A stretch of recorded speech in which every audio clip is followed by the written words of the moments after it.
So before I start this video, all this information is going to be on the description and as a comment. And so you're going to see all that stuff there. So I have 4 different settings. I have one for retro gaming because I do SCART to HDMI on my FrameMeister. I have a Cinema Pro that I use for the newer movies and 4K movies. I have standard, which looks great for older movies like from the 70s, the 80s, the 90s. And obviously, of course, for the PS4, you know, whether it's 4 or the Pro, it doesn't really matter. And I'm just going to show off 2 settings here. The Cinema Pro for 4K and the one for the PS4. And like I stated earlier before, everything will be under description. So this is, let's adjust that camera. This is the settings for Cinema Pro. This is for the 4K stuff. So the brightness is 40, color 60. So we're going to go to advanced settings here. Brightness, we got a 40, contrast 90, gamma -2, black level 50, black adjustment off, advanced contrast enhancer low.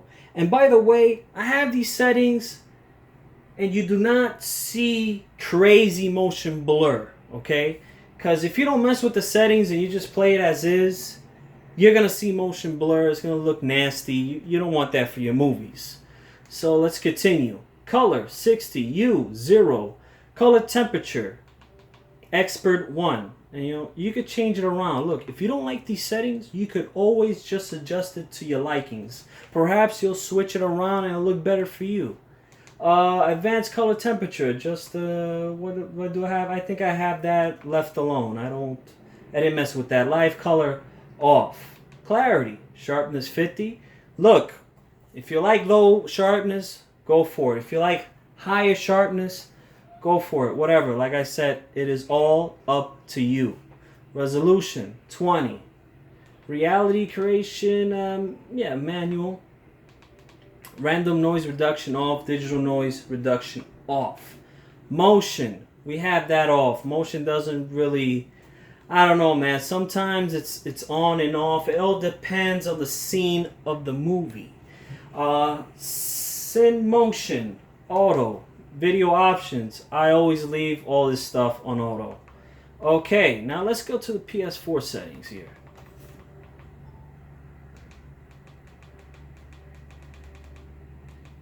You see it changes around. Game, I think this is setting 3. We should go to setting 2. That's where it's adjusted. So let's go to the import here. The input, HDMI 2. This is where the PS4 is. So let's get to that. Action menu, picture adjustments. Boom, there we go. You see now it's under the picture mode games. Now let's adjust this. Okay, now you can see it. Brightness 45. Alright, whatever. We'll just ignore that. This thing is off. The light sensor. Advanced settings. Brightness 45. Contrast 90. Gamma 0. Black level 40. Black adjustment off. Advanced contrast enhancer off. Color 49. Like I said, it's all up to you. If you don't like these settings, mess around with it. See what you like, what pleases your eyes. Hue 0, color temperature neutral, advanced color temperature. I think that's basic. That's just as is. Clarity, sharpness 65. Reality creation is off for games. Motion, motion flow. Off. Video options, HDR. Let it be auto. And once you set your HDR and 4K on this television and you have a PS4 Pro, make sure you have it on the port either 2 or 3 because that's the only way it will read the 4K and the HDR. And I would highly recommend you guys just leave everything on auto because it will pick up the HDR, I guarantee you. And you can always go on details or whatever on this controller. There's a button right here on this controller where it actually gives you the details if it's running on HDR, 4K, and so forth. And there you go. And as I said, standard is great for the older movies in my opinion. And then I have settings for retro gaming. Like I said, SCART to HDMI. So there you go. Those are my settings. Everything's going to be under description. And as a comment as well, I appreciate you guys watching. You guys have a great day.